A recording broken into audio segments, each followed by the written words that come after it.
عزیزان علماء تشریف فرما دی زه مختصر لیکن حاصل سیر چې کوم د وخت ضرورت دی چونکې دې ځای کې د رومني پروګرام د ختم نبوت دی نو زه د دې رومني پروګرام په مناسبت سره رومني خبره خدا کوم د امام اعظم ابو حنیفه رحمه الله تعالی تعریف تاسو تقریبا منقبتونه ډېر اوریدلي علما ناس دې پټل باندې کوي لیکن امام اعظم له الله دومره شان او دومره علم ورکړو چې داغه د علم ثاني په کائنات کې دې وخت کې هم نخکاری نه وتیر او ادوارو کې چرته مونږ کړی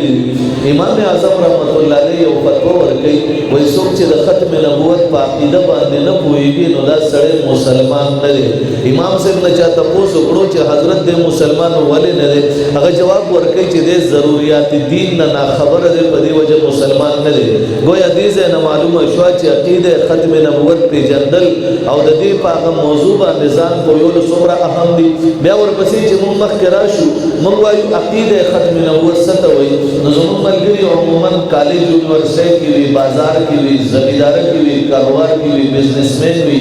یا په یو عہده باندې وي او نه تاسو کې چې د ختم نبوت عقیده څه ته وایي نو چې په دې کې کوم د پوهه نه پوهه سړی وي نو هغه دا وایي چې د جناب محمد رسول الله نه بعد کائنات تبل نبی نه راغلی دی د موجود شان تر قیامت ورځې تر سبا بل نبی پیدا بل نبی راتلی شي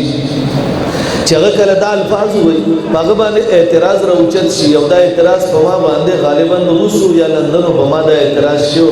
چې تاسو وایي چې جناب محمد رسول الله صلی الله علیه وسلم نه بعد کائنات تبل پیغمبر نه دی راغلی نو آیا دا راته وایا چې تاسو په تاریخ کې دا خبره وکړه چې زموږ پیغمبر نه بعد نو ته چې کوم سرور کسانو نه اخلي کله وایي طلحه صدیق پیغمبره د نبوت دعوه کړې و لیکن طلحه صدیق بیا وروسته شکست یو خورو د حضرت فاروق اعظم په دور کې د عمرو بن العاص په لاس ایمان راوړو او بیا ورته شهادت الله نصیب کړی دی سجاح یو جنې واقع بیا ایمان راوړو خو د دواړو زما د پیغمبر نه پس د نبوت دعوه نه وکړي زما د پیغمبر په ژوند د نبوت دعوه کړې و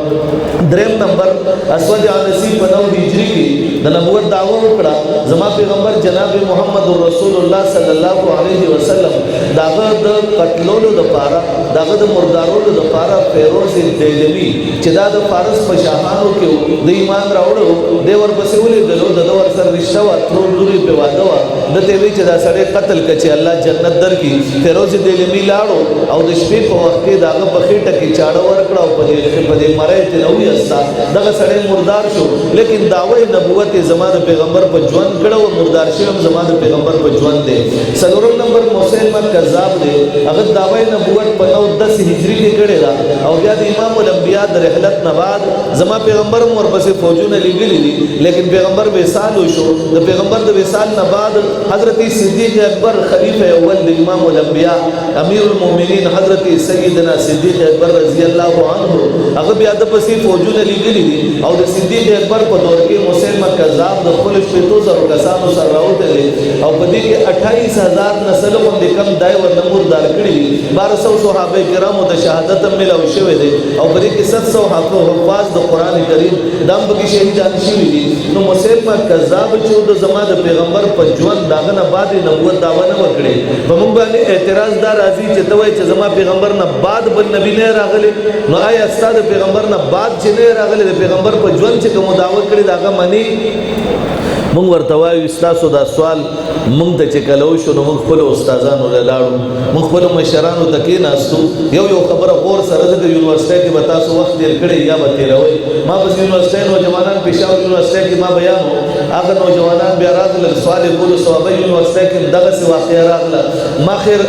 زبر زیر باندې په یکړو نن یو پروګرام کې په تورلاندې کې ملګری راغله نو هغه ملګری باندې یو سوال وکړو هغه سوال تاسو مخې تقدم وچ قادیانانو قرآن کریم منی قادیانان وایي چې زموږ په دې قرآن ایمان دی او دې باقاعده منی او تاسو وایي چې قادیانې کافر دي نو وجه صدا نو زه دغه طرف ته روان یم دا ټول معموله خبره د ملګرو ذهن کې اگر چې دا بار بار په ټول وطن کې وکړه کراچۍ نه واخلې تر خیبره پورې د بولان تر غرونو پورې هر ځای تم دا आवाज ورسولو قادیانانو په سینه باندې ودرېدو پر ابو کې ورته دا आवाज ورسولو د دنیا په فارن کې په دنیا په هر وطن ته چې رسیدلی نو التا د عالمي مجلس صاحب کو د ختم نبوت یو خادم چې رسیدلی دی نو دی التا کې آشکارا کړی دا او د دنیا کفر قادیانی ته ویلی دي چې په کم میدان باندې ته وای نو په هغه میدان الحمدلله دلائل کی دنیا ہو ہم تیار مکے کی دنیا ہو ہم تیار گولی کی زبان ہو تو اس کو بھی آپ سے زیادہ ہم جانتے ہیں الحمدللہ